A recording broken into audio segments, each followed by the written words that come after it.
मार्च 2020 में शेयर बाजार में जितनी तेजी से गिरावट आई, उससे भी कहीं ज़्यादा तेजी से शेयरों की कीमतों में सुधार भी हुआ। इससे ये बात सिद्ध होती है कि शॉर्ट टर्म की भारी गिरावट से इक्विटी को कोई फर्क नहीं पड़ता, लॉन्ग टर्म में इनका प्रदर्शन बेहतर ही रहता है। वर्ष 2021 ने हमें यह भी बताया कि शेयर बाजार एक तरफा नहीं है, यहाँ कीमतें ऊपर और नीचे दोनों तरफ होती हैं। ये नए और मौजूदा निवेशकों के लिए महत्वपूर्ण सबक भी है। ऐसे निवेशक जो इक्विटी फंड के जरिए शेयरों में निवेश करते हैं, उन्हें 2022 में होने वाली घटनाओं के कारण आने वाले उतार चढ़ाव से घबराना भी नहीं चाहिए। 2022 में समय के साथ हमें सब कुछ देखने को मिलेगा। 2022 में बाजार में उतार चढ़ाव जारी रहेगा।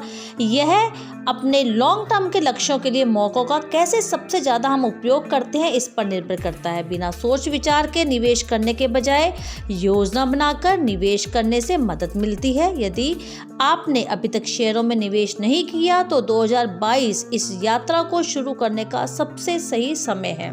तो आपको कुछ रणनीतियों को फॉलो करना पड़ेगा। सबसे पहले बाजार कब किस स्तर पर पहुंचेगा, इसका अंदाजा लगाने और उस हिसाब से निवेश के फैसले करने से बचें। यदि आप लंबी अवधि के लक्ष्यों के लिए निवेश कर रहे हैं तो करेक्शन में म्यूचुअल फंड्स की और यूनिट्स खरीदें, ताकि आपके निवेश को होल्ड करने की लागत की एवरेजिंग हो सके।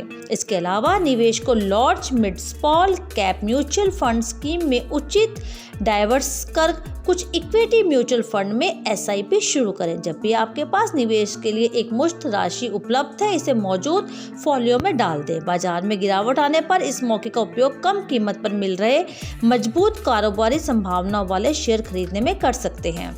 इसके अलावा अपनी निवेश की राशि को इक्विटी, डेट और गोल्ड में डाइवर्स कर अपनी एसेट लोकेशन को मेंटेन रखें। किसी एक एसेट क्लास या स्कीम के शॉर्ट टर्म के प्रदर्शन के आधार पर उसमें जरूरत से ज्यादा निवेश न करें। इसी प्रकार मौजूदा SIP के निवेशक अपना निवेश जारी रख सकते हैं। जब भी शेयर बाजार में उतार चढ़ाव के कारण NAV गिरती है तो लंबी अवधि में बड़ा कॉर्पस बनाने के लिए उसी फोलियो के नए फंड जोड़ सकते हैं।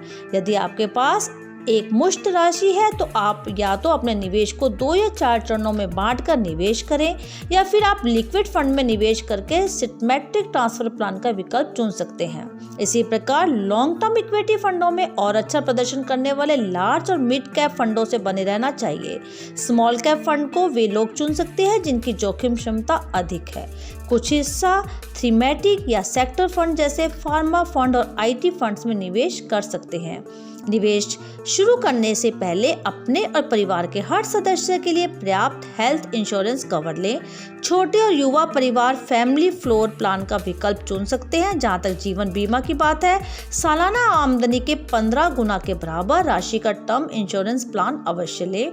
हर 5 साल में अपनी नई वित्तीय जिम्मेवारियों को ध्यान में रखते हुए इसकी समीक्षा करते रहें। 40 वर्ष के आसपास के व्यक्ति के लिए क्रिटिकल इलनेस प्लान का चयन करना भी जरूरी है। साथ ही अतिरिक्त सुरक्षा के लिए कोरोना वायरस हेल्थ कवर जोड़ने पर भी विचार आप कर सकते हैं। तो ये है कुछ मशवरा, कुछ रणनीतियाँ जो आपको आगे जाकर बहुत फायदेमंद होगी। तो इसलिए जिन्होंने अब तक शेयरों में निवेश नहीं किया, उनके लिए 2022 शुरू करने का सबसे सही समय है।